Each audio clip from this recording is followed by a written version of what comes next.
One of our core mandates at the National Communications Authority is to protect the interests of consumers when it comes to quality of service, value for money, or create a platform for consumer complaint redress. Disagreements over billing and related issues top the list of complaints the National Communications Authority (NCA) receives on its complaint desk.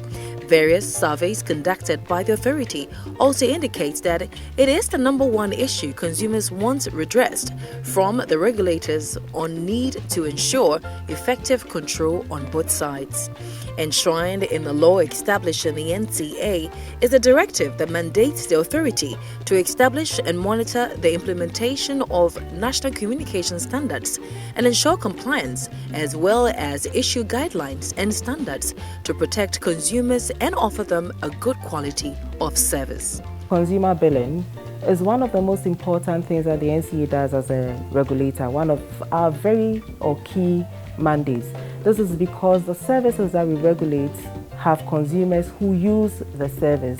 And once a consumer uses a service is paid for, and the consumer expects that he or she is billed according to the service that he has or she has used.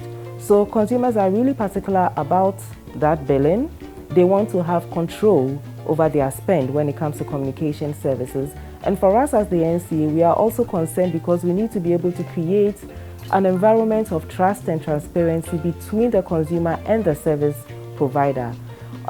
Secondly, we are also worried or concerned with billing because if consumers or the operators do not bill accurately, they are not able to recoup their investment and then feed back into the operations.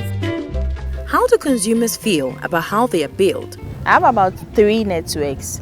I love the first one. Let me say that because the way they bill me at some point, I don't feel they are cheating me or anything like that. But the second one, I tell you, the minute I load my credit and bundle now and just on my data, everything is gone. I have 2 networks though. The other one, it's very good for me, especially when it comes to my internet browsing and all that. It's good for me. But the other one, I don't normally use it because the deductions of the credits and all that is very expensive for me. My network, I mean, you see, they are bad. If you say me talk to see the kura, me to me the free fee, me to me the fair from my customers, and I be about 3 days, 4 days. Ne fiance, I catch me say be a credit or a santo. And see, mami. The directives that the NCA gives to operators on billing, we try and verify that these are adhered to in a number of ways.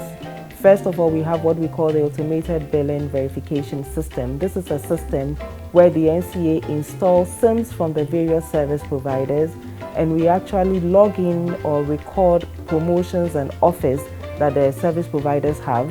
And we give a certain period, maybe 1 week or 1 month, and then the system is able to feed back to us and tell us that operator A is billing accurately, operator B is not billing accurately, operator C probably may be overcharging consumers. And for us, this is very important information which we feed back to the service providers. The second way to ensure that the operators comply with this is also by our manual billing verification system. We have a team who also simulates consumer behavior.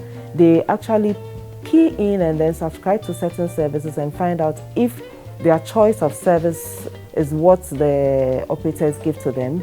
And they record very faithfully the details that they receive from the operators on billing. We also do consumer surveys, where our team also goes around and interviews consumers all across the countries, finding out what they think about billing, finding out whether they are being billed accurately, and finding out if they even complain to the service providers on billing. And for us, we think that these are ways of getting the operators and then the consumers to be on a level playing field, because it's not good for the consumer to think that the communication services providers are there to rip them off. We want them to have trust within the service, and if they have more trust within the services, then they'll be able to use the services. Compliance is important because the telcos, they publish the tariffs. they come in and lodge the tariffs with us. And so if you don't have the ability to monitor that, then obviously that can lead to problems.